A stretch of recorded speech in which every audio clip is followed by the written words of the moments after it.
Salve! No programa de hoje, a atleta Melânia Luz, velocista, que também fazia bonito no salto em distância. Disciplinada, determinada, ela viveu para o esporte. Você está assistindo o canal da Astrid, já se inscreveu no canal? Agora ativa o sininho para receber as notificações e, ao final, curte e deixa lá os seus comentários, por favor.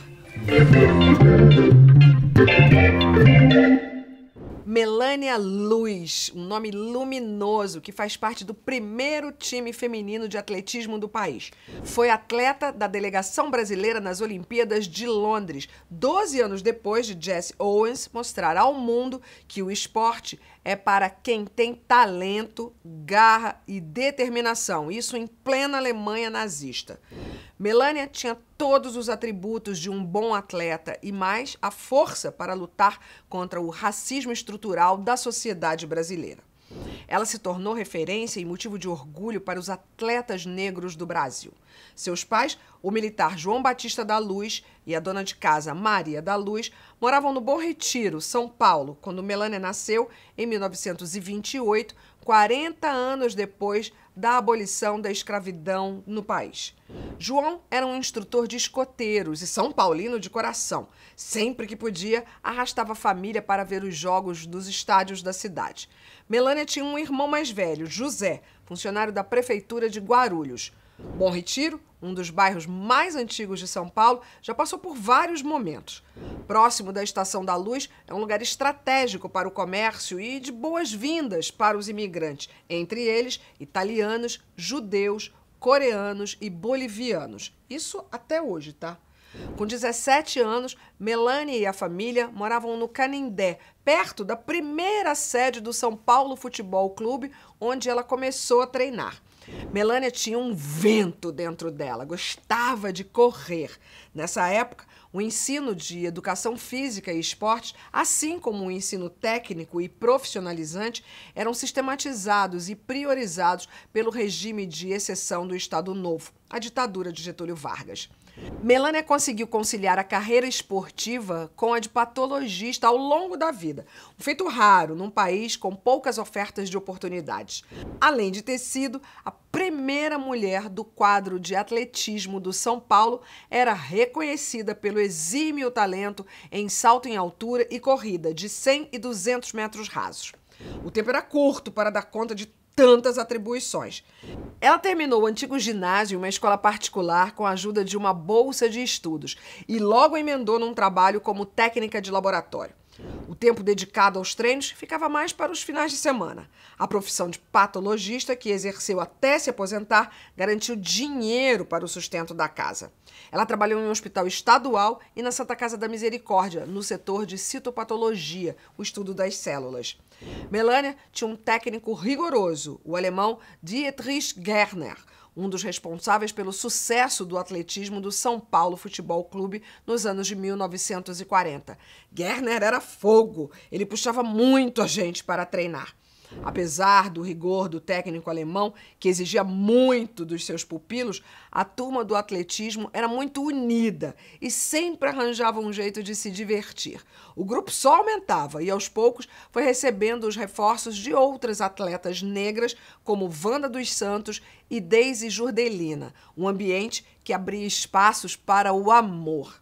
Melânia, tempos depois, casa com um dos atletas da turma, o carioca Valdenir Osório dos Santos, engenheiro naval e atleta velocista e do salto à distância. Valdenir era conhecido como Mimico, um apelido de infância. O casamento não foi para sempre, mas o casal teve uma filha, Maria Emília Luz dos Santos, em 1960, que não seguiu os passos dos pais. E um único neto, Tiago, que é músico.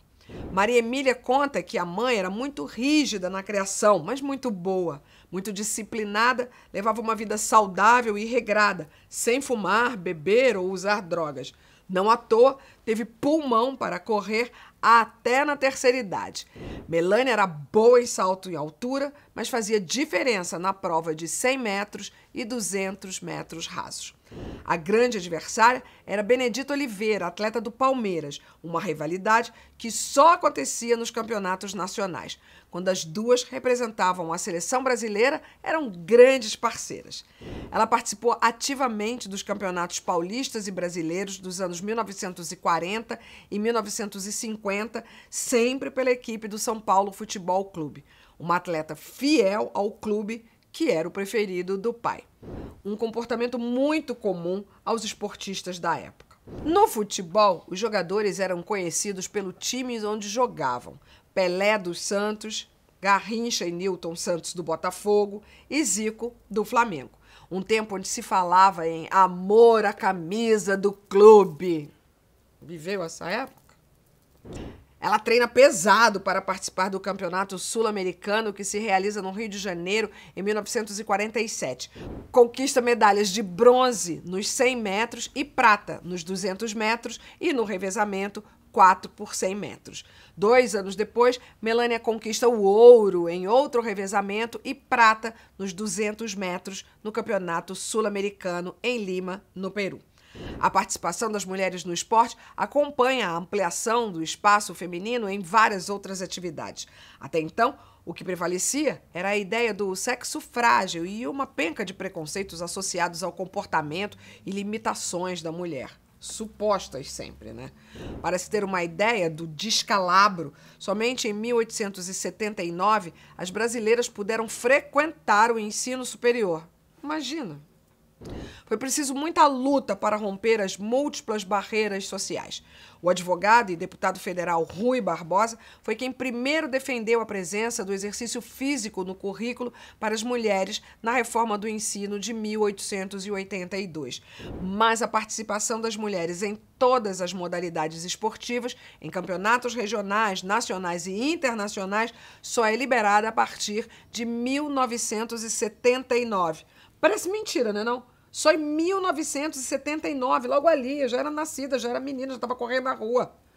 Alguns esportes, como os do vôlei, eram mais aceitos, de acordo com a crítica da época, que ressaltava a graciosidade, simpatia e meiguice das jogadoras. Mas o atletismo não era visto com bons olhos. Uma modalidade que, segundo comentaristas, tornava a mulher masculina, estreitava os quadris, que, como sabemos, deviam ser largos e ondulantes. A primeira participação feminina brasileira em Olimpíada foi com a nadadora Maria Lenk, filha de imigrantes alemães, em 1932. Uma mulher admirável. Mas a estreia de mulheres brasileiras no atletismo só acontece nos Jogos Olímpicos de Londres, em 1948, com as atletas Benedita de Oliveira, Elizabeth Miller, Gertrudes Morg, Helena de Menezes, Lucila Pini e Melânia Luz. Uma atleta, além de vencer desafios e lutar contra limites determinados, trabalhava na construção da identidade de uma mulher poderosa, pronta para os desafios da vida. A medalha, ou qualquer troféu, simboliza, em muitos casos, a superação de uma série de obstáculos. A delegação olímpica feminina do Brasil, em 1948, os primeiros jogos depois da Segunda Guerra Mundial, era formada por 11 atletas, 6 delas no atletismo e 5 na natação. Um time que contava com a participação da veterana nadadora Piedade Coutinho, com 27 anos, que viajou com o marido e o filho.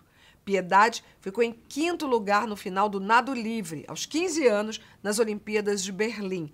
As Olimpíadas de Londres, ainda com a cidade destruída pela guerra, aconteceram entre 29 de julho e 14 de agosto, com a participação de 59 países. As provas foram transmitidas ao vivo para aparelhos de TV e residências particulares. A TV só chegaria no Brasil 2 anos depois, ou seja, a gente não viu. Melânia era a única negra da equipe. Uma jovem de 20 anos que já tinha quebrado vários paradigmas. Era funcionária pública e atleta. Um feito e tanto para um grupo de mulheres que só tinham a perspectiva do trabalho doméstico. No Brasil de então, né?